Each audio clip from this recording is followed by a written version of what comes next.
Oi pessoal, tudo bem? Eu estou aqui hoje para falar com vocês um pouco mais sobre a jornada contemplativa que eu e a Juliana Barrena vamos fazer juntos aí, né? Essa nossa jornada que busca contribuir para que a gente viva as nossas vidas para além de uma cultura de produtividade. E hoje eu queria falar para vocês um pouco sobre o primeiro dos 3 pilares que caracterizam essa jornada, né? Nesse sentido, é importante lembrar que a nossa jornada está separada aí em 3 pilares que servem de base para esse cultivo de uma outra forma de vida para além da produtividade. O primeiro pilar é o da motivação, o segundo é o do repouso e o terceiro é o da contemplação, né? E o que está por trás da escolha desse primeiro pilar, que é o pilar da motivação, né? Bom, um dos principais problemas da nossa cultura de produtividade, como a gente vai querer abordar em nossos encontros, é que ela justamente faz com que a gente se dedique quase que exclusivamente, às vezes, a atividades que nós não consideramos um fim em si mesmas, né? Atividades que nós fazemos não pelo prazer que nós temos com elas, não pelo sentido que a gente vê em estar experimentando aquela atividade como algo que é bom por si mesmo, mas sim justamente em função do produto, do resultado que a gente obtém por meio dela, né? E é claro que nesse contexto eu estou pensando sobretudo no trabalho, né? Se a gente pensa no trabalho enquanto trabalho, as atividades que a gente faz, enquanto a gente as toma como trabalho, a gente as faz em função daquilo que a gente recebe em troca delas, né? O salário, uma espécie de recompensa de uma forma ou de outra pela atividade que nós estamos realizando. Só que isso, de muitas maneiras, na nossa cultura hoje, como a gente tem essa hipervalorização do trabalho e da produtividade, isso nos leva a frequentemente fazermos atividades para as quais nós não temos nenhuma motivação intrínseca, no sentido da gente ver algum valor, algum prazer em realizar aquela atividade por ela mesma, sem que ela precisasse ter nenhum resultado fora dela para que para mim valesse a pena fazê-la, né? E a consequência disso é que nós frequentemente estamos fazendo algo que nós não desfrutamos, né? Que nós não vemos prazer em fazer aquilo que nós fazemos, ou o principal prazer que nós extraímos da nossa atividade constante não é o fato de estarmos fazendo aquela atividade, mas sim aquilo que a gente espera que venha depois dela, né? Só que dessa maneira, justamente, nós prejudicamos muito o nosso bem-estar. Porque se nós estamos a hora toda preocupados apenas em fazer algo em função do que vem depois, do que a gente vai conseguir por ter feito esse algo, em nenhum momento a gente está realmente desfrutando de alguma coisa que pra gente seja aquilo que realmente interessa. A gente sempre está fazendo algo em vista do que supostamente virá no futuro e nunca de fato desfrutando algo aqui e agora, né? E portanto, esse primeiro pilar da motivação, ele tem como propósito, como uma primeira mudança na nossa maneira de encarar a nossa cultura da produtividade, né? Não simplesmente nos afastar da atividade, nos afastar de toda e qualquer atividade, mas sim fazer com que a gente coloque a pergunta: por que nós estamos fazendo essa atividade aqui, né? E o quanto a atividade que eu estou atualmente fazendo, ou a atividade a que eu dedico uma boa parte do tempo, eu poderia repensá-la ou reorganizá-la de tal maneira que para mim ela tivesse valor não simplesmente pelo resultado dela, mas fosse algo prazeroso para mim enquanto eu estou fazendo-a, né? Enquanto eu estou realizando essa atividade. De tal maneira que para mim não seja só uma ocupação cansativa, entediante ou de alguma maneira exaustiva, né? Que para mim só tem sentido em função do que eu vou conseguir supostamente por meio dela, né? A grande questão aqui, a grande proposta é como fazer atividades que para nós sejam prazerosas por si mesmas, tenham sentido por si mesmas, como a gente pode inserir no nosso cotidiano, e mesmo no cotidiano do nosso trabalho, uma maneira de realizarmos atividades que para a gente não sejam apenas atividades meio, né? Elas também sejam atividades fim, elas sejam algo que nós queremos por elas mesmas, para a gente ver sentido em estar fazendo essa atividade pelo mero fato de poder realizá-la e pelo prazer, pelo sentido que nós desfrutamos ao estar realizando essa atividade, né? E por viver a experiência de realizar essa atividade, né? E é por isso que nesse primeiro pilar, uma das principais coisas que a gente vai discutir é o papel que as redes sociais têm em, de alguma maneira, fazer uma alienação da nossa produtividade, né?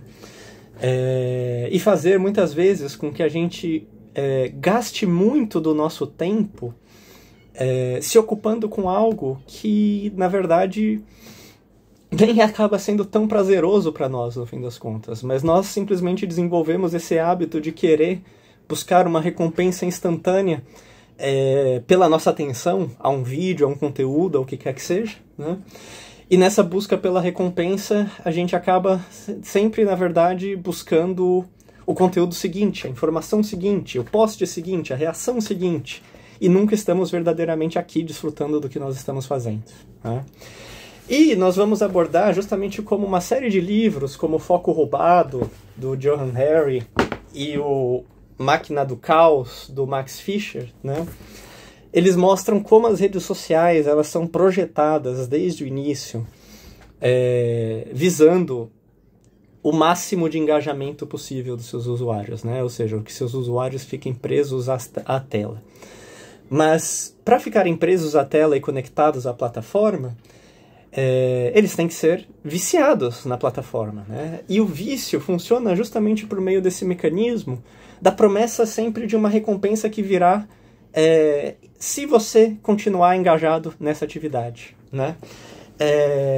E uma promessa que vai te condicionando e fazendo com que você gaste cada vez mais tempo esperando essa recompensa e de uma forma que, no fim das contas, não te traz o prazer e a satisfação que você gostaria, né? Porque é exatamente esse mecanismo de um vício em que você busca tanto aquilo que você foi condicionado a buscar e, no fim das contas, o prazer, a realização que você tira disso de fato, acaba se tornando cada vez menor, precisamente também porque você acaba, na verdade, sempre buscando essa próxima recompensa, essa próxima surto de satisfação imediata, né? Esse fluxo de dopamina, e, portanto, você nunca está inteiramente aqui, né? Então, uma parte da gente realmente conseguir recuperar o nosso tempo e recuperar o prazer das atividades com que nós gastamos o nosso tempo vem de revisar a nossa relação com as redes sociais, né? E esse vai ser um dos principais tópicos que a gente vai abordar no pilar da motivação, além de nós discutirmos também sobre as diferentes motivações que podem nos levar a realizar atividades, motivação intrínseca, motivação extrínseca, né? Justamente, que tipo de atividade a gente faz porque a gente vê um sentido nela mesma, que tipo de atividade a gente faz só em função da sua recompensa, e, portanto, como a gente deve organizar as nossas atividades para que elas sejam prazerosas por si mesmas, em vez de serem apenas uma ocupação frustrante que a gente fica esperando que uma recompensa venha depois, né? E também vamos falar sobre o papel do trabalho no adoecimento mental, no sentido de que, como justamente uma certa generalização da esfera do trabalho para todas as esferas da nossa vida, né? Ela nos levou justamente a vivermos nossa vida pautados por essa motivação intrínseca e, portanto, levando a um adoecimento mental que leva a síndromes como a do burnout, leva a condições como a da depressão, né? E como, portanto, nós devemos inserir em nosso cotidiano, como nós podemos inserir em nosso cotidiano, diferentes atividades que nos permitem, de alguma maneira, escapar dessa roda do hamster, né? E aqui também entram as possibilidades trazidas aí pelo nosso curso, né? E que também envolvem o trabalho da nossa parceira aqui da Jornada Contemplativa, a Juliana Barrena, que é pensar práticas de meditação que justamente nos permitam sair dessa desse ciclo vicioso de uma atividade em que a gente nunca consegue estar focado no aqui e agora e no que a gente está experimentando aqui e de desfrutar o que a gente vive aqui e agora, mas sempre está buscando a recompensa que vem depois, né? Então, esse será o conteúdo dos nossos 3 primeiros encontros da nossa jornada contemplativa, né?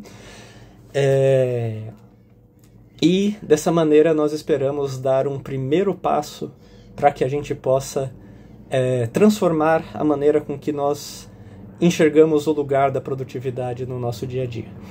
Se vocês quiserem participar, se juntar a nós, será um prazer enorme ter vocês conosco. As nossas aulas começam agora na quinta-feira, 10 de abril, às 7 da noite, e os 10 primeiros inscritos ainda recebem 20% de desconto e têm acesso a uma série de conteúdos extras e complementares aí ao que nós vamos discutir na jornada contemplativa, né? Mais especificamente, o meu curso A Filosofia de Byung-Chul Han Passo a Passo, o meu curso Saber Viver, uma introdução à filosofia como modo de vida, e acesso às aulas de yoga ao vivo da Juliana Barrena durante o período da nossa jornada de 4 meses. Então, se você quiser participar, se inscreva aí, o link vai estar no bio, fique à vontade também para entrar no nosso grupo de WhatsApp. E é isso, pessoal. Espero ver em breve vocês por lá.